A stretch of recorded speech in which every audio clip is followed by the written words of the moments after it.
Hello friends, എല്ലാവർക്കും നമസ്കാരം. നിങ്ങളേവരും കാത്തിരിക്കുന്ന ഗൗതമിന്റെയും നന്ദയുടെയും അടുത്ത ആഴ്ചയിലെ സൂപ്പർ ഹിറ്റ് പ്രമവിശേഷത്തിലേക്ക് എല്ലാ കൂട്ടുകാർക്കും സ്വാഗതം. എല്ലാവർക്കും നല്ലൊരു ദിവസം ആശംസിച്ചുകൊണ്ട് തന്നെ നമുക്കിനി അടുത്ത ആഴ്ച എന്തൊക്കെയാണ് നന്ദയുടെയും ഗൗതമിന്റെയും ഗൗരിമോളുടെയും പിങ്കിയുടെയും നന്ദുമോന്റെ ഒക്കെ ജീവിതത്തിൽ നടക്കാൻ പോകുന്നതെന്ന് നോക്കിയാലോ.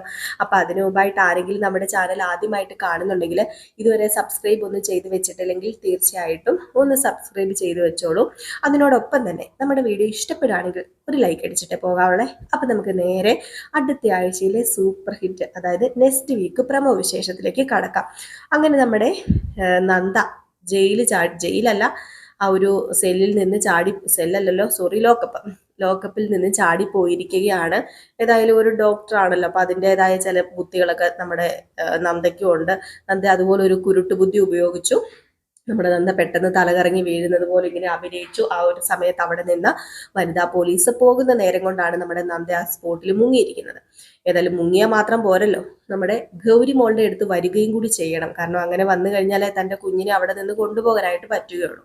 അപ്പം അതിനുവേണ്ടിയുള്ള പുറപ്പാടാണ് നമ്മുടെ നന്ദ. ഇതേ സമയമാണെങ്കിൽ നമ്മുടെ ഗൗതം കാണിക്കുന്നത് അത്രയ്ക്ക് നല്ല പരിപാടിയൊന്നും അല്ല.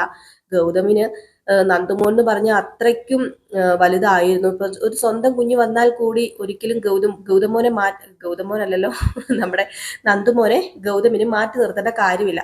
കാരണം അത്രമാത്രം ആ കുട്ടി ആ വീട്ടുകാർക്ക് വേണ്ടി, അതായത് ആ വീട്ടുകാരുടെ എന്താ പറയാ, ഒരു ചിറകൊടിഞ്ഞു കിടന്നപ്പോൾ ചിറക് നൽകിയത് ആ കുട്ടി തന്നെ ആയിരുന്നു ഇന്ത്യവരത്തിന്.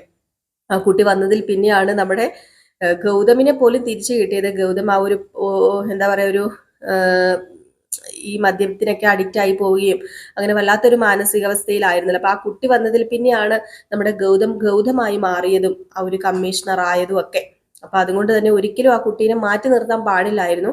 ഗൗതം മാറ്റി നിർത്തിയോ എന്ന് ചോദിച്ചാൽ മാറ്റി നിർത്തുക തന്നെയാണ് ചെയ്തിരിക്കുന്നത്. കാണുമ്പോൾ നമുക്ക് മനസ്സിലാകും, ആ കുട്ടിയുടെ മുമ്പിൽ വെച്ച് അമിതമായിട്ട് ഗൗരിമോളോട് സ്നേഹം കാണിച്ചാൽ കുഞ്ഞു മനസ്സല്ലേ, ആർക്കാണെങ്കിലും വലിയ മനസ്സാണെങ്കിലും വേദനിക്കും. നമ്മളോട് കാണിക്കുന്നേക്കാൾ കൂടുതൽ നമുക്ക് വേണ്ടപ്പെട്ട ഒരു മറ്റൊരാളോട് സ്നേഹം കാണിക്കുന്നത് കാണുമ്പോൾ നമുക്കും ചെറിയൊരു വിഷമം തോന്നും. ചെറിയ വിഷമല്ല കേട്ടോ, വലിയ വിഷമം തോന്നും. ആ ഒരു വിഷമത്തിലൂടെ തന്നെയാണ് നമ്മുടെ നന്ദുമോൻ ഇനി കടന്നു പോകാൻ പോകുന്നത്. ഏതായാലും നന്ദുമോൻ ഇപ്പം പ്രത്യേകിച്ച് വിഷമങ്ങളൊന്നുമില്ല.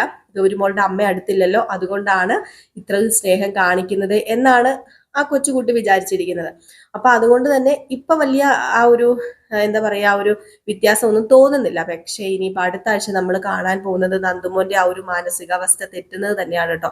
നന്ദുമോന് ഗൗരിമോളെ അത്രമാത്രം സ്നേഹിച്ചിരുന്നെങ്കിൽ നമ്മുടെ നന്ദുമോനും ഗൗരിമോളെ വെറുക്കാൻ പോകുന്ന കുറച്ച് സാഹചര്യങ്ങളൊക്കെ ഉണ്ടാവുകയാണ്. അതിനോടൊപ്പം തന്നെ നമ്മുടെ നന്ദയോട് വഴക്കിട്ട് കുഞ്ഞിനെ അവിടെ നിന്ന് നന്ദ കുഞ്ഞിനെ കൊണ്ടുപോകും കേട്ടോ. കൊണ്ടുപോകുമ്പോൾ നന്ദയോട് വഴക്കിട്ട് കുഞ്ഞിനെ നമ്മുടെ ഗൗതമിന് സ്വന്തമാക്കാൻ വേണ്ടി ഗൗതം അങ്ങേയറ്റത്തെ താറ പരിപാടി വരെ ചെയ്യുന്നുണ്ട്. പിങ്കി അതിന് കൂട്ടു നിൽക്കുന്നില്ല. പിങ്കിക്ക് കൂട്ടു നിൽക്കാൻ പറ്റത്തില്ല. എങ്ങനെ പിങ്കി കൂട്ടു നിൽക്കും? പിങ്കി കൂട്ടു നിന്ന് കഴിഞ്ഞിട്ടുണ്ടെങ്കിൽ ഗൗരിമോൾ ഇവിടെ വന്നു കഴിഞ്ഞിട്ടുണ്ടെങ്കിൽ ശരിയാവില്ലെന്ന് പിങ്കിക്ക് നന്നായിട്ട് അറിയാം. അതുകൊണ്ട് പിങ്കി എന്ത് ചെയ്യുന്നു? നന്ദയുടെ വശത്ത് ചേരുന്നു. ഒരിക്കലും പിങ്കിക്ക് ആരോടും ഒരു സ്നേഹവുമില്ല. ഈ ഗൗതമിനോടോ ഈ പറയുന്ന നമ്മുടെ നന്ദുമോനോടോ അതുപോലെ തന്നെ ഗൗരിയോടോ നന്ദയോടോ ഒന്നും സ്നേഹമില്ല കേട്ടോ പിങ്കിക്ക്.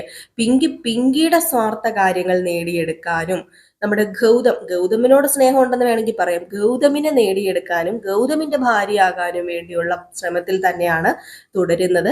അതൊരിക്കലും നന്ദുമോനോടുള്ള സ്നേഹം കൊണ്ടല്ല. നന്ദുമോനെ സ്നേഹിക്കുന്നുണ്ടെങ്കിൽ അവിടെ ഒരു നിലനിൽപ്പ് വേണം പിങ്കിക്ക്, അതിനു വേണ്ടി മാത്രമാണ് അപ്പൊ നന്ദുമോനെ സ്നേഹിക്കുന്നത്. അപ്പൊ അങ്ങനെ നമ്മുടെ നന്ദ ലോക്കപ്പിൽ നിന്നും ഇറങ്ങി നേരെ വരുന്നത് ഇന്ത്യവരം തറവാട്ടിലേക്ക് തന്നെയാണ്. അവിടെ വന്നിട്ട് മോളെ ഗൗരി എന്ന് വിളിച്ചുകൊണ്ടാണ് കയറി വരുന്നത്. അത്രയ്ക്ക് ധൈര്യത്തോടു കൂടി ധൈര്യത്തോടു കൂടി തന്നെ കയറി വരിക. എൻ്റെ ഗൗരിമോൾ എവിടെ? ഗൗതം സാർ, എൻ്റെ ഗൗരിമോളെ തരാനാ പറഞ്ഞതെന്ന് പറഞ്ഞ് കയറി വരുന്നു. ഗൗരിക്ക് ഈ ഒരു ശബ്ദം, നന്ദയുടെ ശബ്ദം കേട്ടപ്പോൾ തന്നെ ഗൗരി അമ്മേ എന്ന് വിളിച്ചുകൊണ്ട് ഓടി വരികയാണ്. അപ്പോഴത്തേക്കും ഗൗരിമോൾ ഓടി ഇറങ്ങി വന്നു. അപ്പോഴത്തേക്കും അതിന്റെ പുറകെ ഗൗതം വരുന്നുണ്ട്, ലക്ഷ്മി വരുന്നുണ്ട്, മഹേശ്വരൻ വരുന്നുണ്ട്. അപ്പം ഗൗതം മോളെ പോകരുതേ എന്ന് പറഞ്ഞ് ഇങ്ങനെ ഗൗരിമോളെ ഇങ്ങനെ വിളിക്കുകയാണ്. എവിടെന്ന്? ഗൗരി ഇത്രയും നാളും തന്നെ നോക്കി ഇത്രയും വലുതാക്കിയ തള്ളേനെ വിട്ട് ഉപേക്ഷിച്ചിട്ട് ഗൗതമിന്റെ കൂടെ വല്ലതും പോവോ? ഏതായാലും പോകുന്നത് നമ്മുടെ നന്ദയുടെ കൂടെ തന്നെയല്ലേ. അങ്ങനെ നന്ദേനെ ചെന്ന് കെട്ടിപ്പിടിച്ചിട്ട്, അയ്യോ അമ്മ എവിടെയായിരുന്നു അമ്മ? അമ്മ എന്നെ ഒരു കോള് പോലും ചെയ്തില്ലല്ലോ. അമ്മ എന്താ അമ്മ എന്നെ ഇവിടെ ആക്കിയിട്ട് പോയത്? ഈ മോക്ക് പനിയാണെന്ന് അമ്മയ്ക്ക് അറിയില്ലായിരുന്നോ? അമ്മയ്ക്ക് ഒരു വിവരവും ബോധവും ഇല്ലേ? വന്ന് വന്ന് എൻ്റെ അമ്മയ്ക്ക് തീരെ വിവരവും ബോധവും ഇല്ല. മോളെ നിനക്ക് അസുഖമൊക്കെ കുറഞ്ഞ മോളെ എന്നൊക്കെ പറഞ്ഞുകൊണ്ട് നമ്മുടെ നന്ദ ഇങ്ങനെ വാരി പുണരുകയാണ് കെട്ടിപ്പിടിച്ച്. അപ്പോഴത്തേക്കും ഗൗരിമോള് പറഞ്ഞു, എൻ്റെ അസുഖമൊക്കെ പോയി. അതേ ദേ നന്ദുമോന്റെ പപ്പ എന്നെ അഡോപ്റ്റ് ചെയ്യാന്ന് പറഞ്ഞു. നന്ദുമോന്റെ പപ്പേനെ ഞാനിപ്പോ പപ്പ എന്നാ വിളിക്കുന്നത്. എന്നെ ഇപ്പൊ ഒരുപാട് ഇഷ്ടമാ. പക്ഷെ അമ്മയില്ലാത്തതിന്റെ വിഷമം എനിക്ക് ഉണ്ടായിരുന്നു കേട്ടോ. അമ്മ എവിടെയായിരുന്നു? അമ്മ എവിടെയോ ജോലിക്ക് പോയേക്കുമായിരുന്നു എന്ന് പറഞ്ഞു. അത് അമ്മ ജോലിക്ക് പോയേക്കുമായിരുന്നു. അമ്മ അതുകൊണ്ട് മോളെ മോളെ നന്ദുമോന്റെ പപ്പാനെ ഏൽപ്പിച്ചിട്ടാ പോയത്. ഏതായാലും അമ്മയുടെ ജോലിയൊക്കെ കഴിഞ്ഞു, നമുക്ക് വീട്ടിലേക്ക് പോകാന്ന് പറഞ്ഞു. അപ്പോഴത്തേക്കും ഗൗതം ആണെങ്കിൽ ദേഷ്യം വന്നിട്ടിരിക്കുക. അപ്പൊ അതൊക്കെ ഇങ്ങനെ ലക്ഷ്മി വന്നിട്ട് നന്ദ മോളെ കേറി വാ എന്നിങ്ങനെ പറയാ. അപ്പോഴത്തേക്കും നന്ദ പറഞ്ഞു, ഇല്ല ഞാൻ വരുന്നില്ല, എന്നെ കൊണ്ട് കൂടുതലൊന്നും പറയിപ്പിക്കരുത്, ഞാൻ കൂടുതൽ സംസാരിക്കാൻ നിൽക്കുന്നില്ല. കാരണം എൻ്റെ കുഞ്ഞിന്റെ മുമ്പിൽ വെച്ച് പലതും എനിക്ക് പറയാൻ ബുദ്ധിമുട്ടും പ്രയാസവും ഉണ്ട്. അതുകൊണ്ടാണ് ഞാൻ നിങ്ങളോട് ഒന്നും പറയാതെ പോകുന്നത്. ഞാനും എൻ്റെ കുട്ടിയും പോവാണ് എന്ന് പറഞ്ഞുകൊണ്ട് ഗൗരിമോളെ കൊണ്ടുപോകാൻ തുടങ്ങുമ്പോഴത്തേക്ക് ലക്ഷ്മിയും മഹേശ്വരനൊക്കെ വേണ്ട വേണ്ട പോകരുത്, പ്ലീസ് നന്ദ കാല് പിടിക്കാൻ നന്ദ, അവൾ കുറച്ച് ദിവസം കൂടി ഇവിടെ നിൽക്കട്ടെ എന്ന് പറഞ്ഞുകൊണ്ട് ലക്ഷ്മിയൊക്കെ കാറ് വിളിച്ച് കരയാണ്. ഇതിനോടൊപ്പം തന്നെ നമ്മുടെ ഗൗതം ഇതൊന്നും കണ്ടിട്ട് കണ്ടില്ലാത്ത ഭാവത്തില് ദേഷ്യം വന്നിങ്ങനെ നിൽപ്പുണ്ട് കേട്ടോ. ആ ഒരു സമയത്ത് പോയി നമ്മുടെ ഗൗരിമോളെ കൊണ്ടുപോകരുത് എന്ന് പറഞ്ഞ് തടയുന്നില്ല നമ്മുടെ ഗൗതം. കാരണം അങ്ങനെ തടഞ്ഞു കഴിഞ്ഞാൽ അവിടെ വലിയൊരു സീൻ ക്രിയേറ്റ് ചെയ്യും. ആ കുട്ടികൾക്ക് അത് പ്രശ്നമാവുന്നൊക്കെ ഒരു ബോധം ഉണ്ടായിരിക്കും ഗൗതമിന്. അതുകൊണ്ടായിരിക്കാം ഗൗതം പോയി തടയാത്തത്. എന്നാലും ഈ സമയത്ത് നമ്മുടെ ഗൗരിമോളെയും കൂട്ടിക്കൊണ്ട് പോവുകയാണ്. അങ്ങനെ ഗൗരിമോളെ കിട്ടിക്കഴിഞ്ഞപ്പോഴത്തേക്കുമാണ് നന്ദയ്ക്ക് ആശ്വാസമാവുന്നത്. നന്ദ ചോദിക്കുന്നുണ്ട്, മോളിനി ഒരിക്കലും അമ്മേനെ വിട്ട് പോകരുത്, ഒരു ദിവസം പോലും മാറി നിൽക്കരുത് എന്ന് പറഞ്ഞപ്പോൾ ഞാനല്ലല്ലോ മാറി നിന്നേ, അമ്മയല്ലേ എന്നെ വിട്ടിട്ട് മാറി നിന്നത്. അല്ലെങ്കിൽ ഈ ഗൗരിമോൾക്ക് അമ്മേനെ കാണാതിരിക്കാൻ പറ്റുമോ? ആദ്യമായിട്ടാണ് ഈ ഗൗരിമോൾ അമ്മേനെ കാണാതിരുന്നത്. എങ്കിലും അമ്മേനെ വിളിക്കുക പോലും ചെയ്തില്ലല്ലോ. അത് പിന്നെ ഈ അമ്മ പ്രത്യേക ഒരു സാഹചര്യത്തിലായോണ്ടാ മോളെ വിളിക്കാതിരുന്നത്. മോൾക്ക് അവിടെ ബുദ്ധിമുട്ടൊന്നും ഉണ്ടായില്ലല്ലോ? ഏയ് എനിക്ക് ഒരു ബുദ്ധിമുട്ടും ഉണ്ടായില്ല. കഴിഞ്ഞ പ്രാവശ്യം ഞാൻ അന്ന് നന്ദുവിന്റെ പപ്പാടേയും അമ്മയുടെ വെഡിങ് ആനിവേഴ്സറിക്ക് പോയില്ലേ അമ്മ? അന്ന് അവിടെ ചെന്നപ്പോ എല്ലാവരും എന്നോട് ദേഷ്യപ്പെട്ടല്ലേ പെരുമാറിയത്. പക്ഷെ ഇപ്പൊ അതുപോലെയല്ല, എല്ലാവർക്കും എന്നെ ഒത്തിരി ഒത്തിരി ഒത്തിരി ഇഷ്ടമായി. ഒത്തിരി ഇഷ്ടം എന്ന് പറഞ്ഞാൽ ഒത്തിരി ഇഷ്ടമായി. പ്രത്യേകിച്ചുണ്ടല്ലോ ഗൗതം എന്നല്ല കേട്ടോ, നന്ദുമോന്റെ അച്ഛമ്മയില്ലേ, നന്ദുമോന്റെ അച്ഛമ്മ എനിക്ക് ചോറ് വാരി തന്നു, പാട്ടുപാടി ഉറക്കി.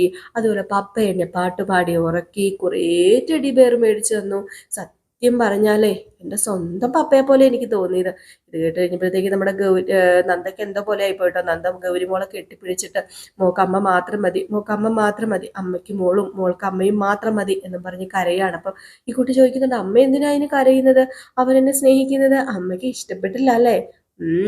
അമ്മയ്ക്ക് കുശുമ്പോ അസൂയാണോ എന്നൊക്കെ ഇങ്ങനെ ഗൗരിമോള് ചോദിക്കാം. കൊച്ചിനൊന്നും അറിയില്ലല്ലോ. ഈ സമയത്താണെങ്കിൽ ഇന്ത്യവരം തറവാട്ടിൽ നമ്മുടെ ഗൗതമിന്റെ സമനില സഹിതം തെറ്റിയിരിക്കുകയാണ്. എൻ്റെ മോളെ എനിക്ക് കാണണം, എൻ്റെ മോളെ എനിക്ക് കിട്ടണം, എൻ്റെ മോളെ എനിക്ക് കിട്ടിയേ പറ്റൂ, എൻ്റെ മോളെ എനിക്ക് ഇപ്പൊ കൊണ്ടുവരണം എന്ന് പറഞ്ഞ് ഈ കൊച്ചു പിള്ളേർ വാശി പിടിക്കുന്നവർ അവിടെ കിടന്ന് വാശി പിടിക്കാം. അപ്പൊ നമ്മുടെ പിങ്കി പറയുന്നുണ്ട്, എന്താ ഗൗതം ഈ കാണിക്കുന്നത്? ഗൗതം നിലമറന്നാ പ്രവർത്തിച്ചുകൊണ്ടിരിക്കുന്നത്. ഗൗതം ഒരു കമ്മീഷണറാന്ന് ഓർക്കണം, അതുപോലും മറന്നിട്ടാണല്ലോ ഗൗതം ഈ കിടന്ന് കാണിക്കുന്നത്. എന്താ ഗൗതമിന് പറ്റിയത്? എൻ്റെ മോളെ എനിക്ക് കാണണം, എൻ്റെ മോളെ എൻ്റെ കൂടെയാണ് വളരേണ്ടത്. അവളെ ഇത്രയും നാള് ആ വൃത്തികെട്ടോള് മാറ്റി നിർത്തി അവളുടെ കൂടെ അല്ല എൻ്റെ മോള് വളരേണ്ടത്. എൻ്റെ നന്ദുമോന്റെ കൂടെയാ എൻ്റെ മോള് വളരേണ്ടത്. എനിക്ക് അവളെ വേണം, ഞാൻ അവളെ കൊണ്ടുവരാൻ പോവാന്നൊക്കെ പറഞ്ഞുകൊണ്ട് രണ്ടും കൽപ്പിച്ച് ഇറങ്ങുക. ലക്ഷ്മി മഹേശ്വരനും ഒക്കെ തടയാൻ ശ്രമിക്കുന്നുണ്ട്. നീ പോയിട്ട് കാര്യമില്ല, അങ്ങനെയൊന്നും ഒരു കുട്ടീനെ കൊണ്ടുവരാൻ പറ്റില്ല എന്നൊക്കെ പറയുന്നുണ്ടെങ്കിൽ ഒരു ബോധവും വെളിവും കമ്മീഷണറിൻ്റെതായിട്ട് ഒന്നുമില്ലാതെ നമ്മുടെ ഗൗതം വീട്ടിലേക്ക് ചെല്ലുകയാണ്. നന്ദയുടെ അടുത്തേക്കാ ചെല്ലുന്നതെന്ന് ഓർത്തോണം. ഏതായാലും വീട്ടിലേക്ക് ചെന്നു. മോളെ ഗൗരി എന്നും പറഞ്ഞ് വിളിച്ചോണ്ടാ ചെല്ലുന്നത്. അപ്പൊ നന്ദയ്ക്ക് ദേഷ്യം വന്നു. നന്ദ വാതിൽ തുറക്കുന്നില്ല, കുട്ടിയാണ് പെരക്കകത്ത് കിടന്ന് ഉറങ്ങുക എന്ന് ഓർത്തോണം. അപ്പം നമ്മുടെ നന്ദ എന്താ ഗൗതം സാർ, ഈ പാതിരാത്രി ഗൗതം സാറിന് എന്താ വേണ്ടത്? ഞങ്ങളിവിടെ വാടകയ്ക്ക് താമസിക്കുമെന്ന് അറിയില്ലേ? ഇങ്ങനെ രാത്രിയൊക്കെ വന്ന് ശല്യം ചെയ്ത് കഴിഞ്ഞാൽ അത് പലർക്കും ഇഷ്ടപ്പെടില്ല. ഓഹോ, നിന്റെ മറ്റവും വന്ന് ശല്യം ചെയ്താൽ നിനക്ക് ഇഷ്ടപ്പെടൂലോ? ഞാൻ വരുന്നതാണോ നിനക്ക് കുഴപ്പം? എനിക്ക് വേറെ ഒന്നുമല്ല, എനിക്ക് എൻ്റെ മോളെ കാണണം, കണ്ടേ പറ്റൂ, എനിക്ക് എൻ്റെ മോളെ വേണം. ഞാൻ പറഞ്ഞു, എൻ്റെ മോൾക്ക് കൊടുക്കാനുള്ള സ്നേഹം മുഴുവൻ എനിക്ക് കൊടുക്കണം. എൻ്റെ മോളെയും എന്നെയും അകറ്റാൻ നോക്കി കഴിഞ്ഞിട്ടുണ്ടെങ്കിൽ നന്ദ എൻ്റെ തനി സ്വഭാവം നീ അറിയുന്നത്. അപ്പൊ നന്ദ പറഞ്ഞു, എന്ത് തനി സ്വഭാവം അറിയാനാ? ഇനി ഇതിൽ കൂടുതൽ ഗൗതം സാറിന്റെ തനി സ്വഭാവം ഒന്നും അറിയാനില്ല. ചീപ്പ് പരിപാടിയല്ലേ നിങ്ങൾ കാണിച്ചത്. എൻ്റെ മോളെ ബസ്സിൽ നിന്ന് തട്ടിക്കൊണ്ടുപോയി എന്നെ പോലീസുകാരനെ കൊണ്ട് പിടിപ്പിച്ച് ലോക്കപ്പിലിട്ടു. ഓർക്കുമ്പോൾ തന്നെ നിങ്ങളെ ഓർത്ത് എനിക്ക് പുച്ഛം തോന്നുക. എൻ്റെ വീട്ടിന്റെ മുറ്റത്തുനിന്ന് പോകാനാ പറഞ്ഞത്. ഇല്ല നന്ദ, ഞാൻ പോവില്ല, വാതിൽ തുറന്നില്ല, ഞാൻ ചവിട്ടി പൊളിക്കുന്നു പറഞ്ഞുകൊണ്ട് ഗൗതം ഏതായാലും ലാസ്റ്റ് രണ്ടും കെട്ടിട്ട് നമ്മുടെ നന്ദ വാതിൽ തുറക്കുക, സൗര്യം കൊടുക്കുന്നില്ല കേട്ടോ നന്ദയ്ക്ക്. അതുപോലെയാണ് ഗൗതം കിടന്ന് ഓരോന്ന് കാണിക്കുന്നത്. സൗര്യം കെട്ടിട്ട് നമ്മുടെ നന്ദ വാതിൽ തുറന്നിട്ട് ചോദിച്ചു, എന്താ തനിക്ക് വേണ്ടത് എന്ന് ചോദിച്ചു. പെട്ടെന്ന് ദേഷ്യം വന്നു കേട്ടോ. അപ്പോഴത്തേക്കും ഗൗതം പറഞ്ഞു, എനിക്ക് എൻ്റെ കുട്ടിയെ കാണണം, അവളെയും കൊണ്ടേ ഞാൻ ഇവിടുന്ന് പോകത്തുള്ളെന്ന്. ഈ സമയത്ത് നമ്മുടെ പിങ്കി അവിടെ നിന്ന് വരുന്നുണ്ട് കേട്ടോ. പിങ്കിയും ഗൗതമിന്റെ പുറകെ തന്നെ വരികയാണ്.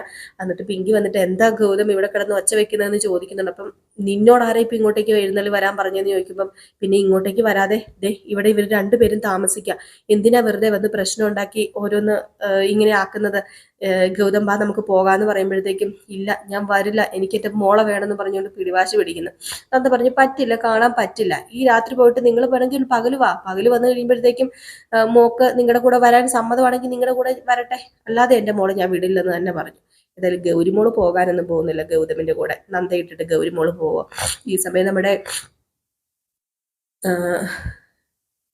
പിങ്കി സംസാരിക്കുന്നുണ്ട് കേട്ടോ നന്ദയോട്. അപ്പം പിങ്കി പറയുന്നുണ്ട്, ഒന്നുകൊണ്ട് പേടിക്കൊന്നും വേണ്ട, ഒരമ്മയുടെ സ്നേഹം ഒരിക്കലും അതൊരച്ഛന് കൊടുക്കാൻ കഴിയില്ലെന്ന് എനിക്കറിയാം, അമ്മയ്ക്ക് തുല്യം അമ്മ മാത്രമാണ്, നീ പേടിക്കേണ്ട നന്ദ, നിന്റെ കൂടെ ഞാനുണ്ട്, നിന്റെ കുഞ്ഞിനെ ഒരിക്കലും തട്ടിപ്പറിച്ചുകൊണ്ട് പോകില്ല ആരും എന്നൊക്കെ പറയാണ്. പക്ഷെ അത് കുറുക്കന്റെ ബുദ്ധിയാന്ന് ഓർത്തോളൂ. എന്താ ദൈവമേ, ഈ പിങ്കിക്ക് സത്യം പറഞ്ഞു കഴിഞ്ഞിട്ടുണ്ടെങ്കിൽ നമുക്ക് വലിച്ചു കീറാൻ തോന്നും.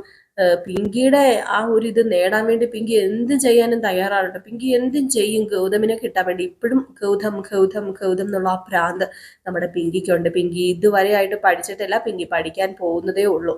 അപ്പം ഇതൊക്കെ കോർത്തിണക്കിക്കൊണ്ട് ഒരു അടിപൊളി വിശേഷമാണ് കേട്ടോ അടുത്ത ആഴ്ച വരാൻ പോകുന്നത്.